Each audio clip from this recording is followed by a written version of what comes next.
So that's one of the mods you could do for your car to have the lights come on when you unlock the car.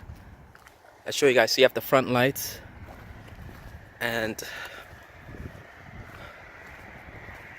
the rear lights come on as well. So you get a bit of both. And then they come off after about 30 seconds.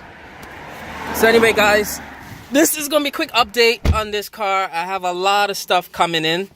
I finally got the Oyster armrest, that's split sliding armrest, and I got the Happy Robot console for the back that gives me the 2 power outlets, the 12V outlets, as well as a sliding drawer to hold stuff in, or I could just leave it as a blank cubby space. The reason that is that with the baby, my daughter, and my son, when he comes back here, we have a bottle warmer. We have a lot of things we're going to use those 2 outlets for. I kind of didn't want to do it simply because the part was over. To get everything was going to be $180. Whereas I think 10 years ago, getting this would have been $38, $50 from the dealership. For some reason, the prices went up, but I managed to find one on eBay, and I paid about $50 for the thing. The only catch is it's gray. But what I'm going to do is try to color match it with a spray interior trim spray. I'm going to spray it down and color match it to the black and just replace this one with that Happy Robot mod. So I'm looking forward to that. So the split sliding armrest is coming in and the Happy Robot mod. Interior wise, everything is done. The only thing I kind of wanted to do was the reverse parking camera. For parking, that's the only thing left for basically interior or technology wise mod. I may actually source, I really like this silver trim from the 335 IS. If I can, maybe I might try to source the dash trim there, and in Europe they have the rear door trim there. Another thing I wanted to do for the rear inside was maybe the rear pull-up shades, as well as completing my Harman Kardon speaker. I want to just do the rear door speaker set, so I'm trying to source an Oyster Dakota leather door panel with the speaker trim, as well as with the slide up sunshades in the back here.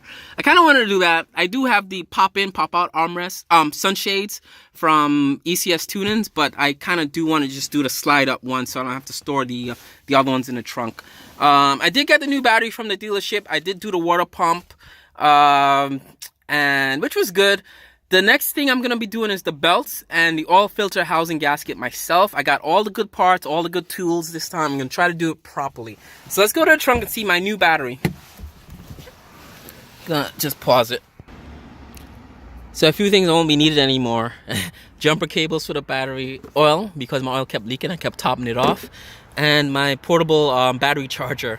I might actually keep this because this could also be used as a battery tender to keep the battery charged if I don't drive for long periods. So let's see the new battery that the dealership got me. Let's see what $485 get you for a new battery.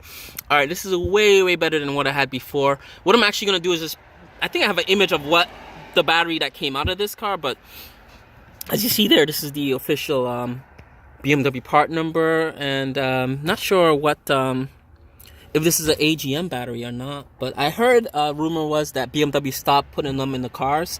So, but that looks like a proper battery. Very happy. I've been driving on this for about 2 weeks since I got the car back, and no issues there.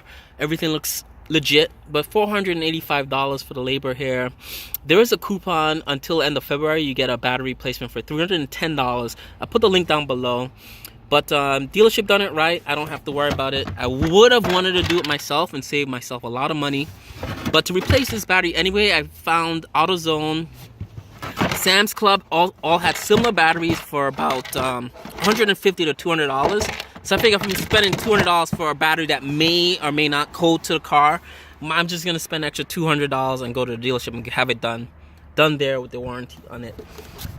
They did replace the water pump. That's my spare in the trunk. They did replace the water pump, so let's go see what's under the hood. My belts are still whistling a little bit. The pulley, the tension pulley here still makes that sound.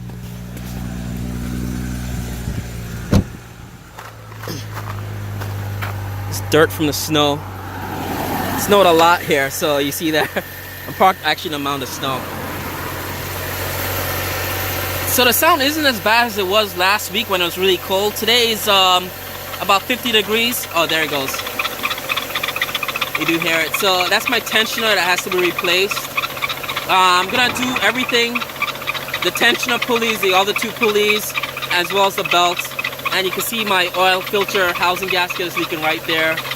And that's also leaking right onto the belt there. So I'm gonna try to replace this later on in the month. That I'm gonna do myself tonight, because the parts, I need the T60, the Torx T60 to remove the, to untension the belt. So I'm gonna get that done tonight. This is really loud, guys. So that's it, guys. That's the update on my car. The belts, BMW wanted 13, I think 1300 or 1400 for the belts. I'm gonna do it myself. So, yeah, that's really, really loud.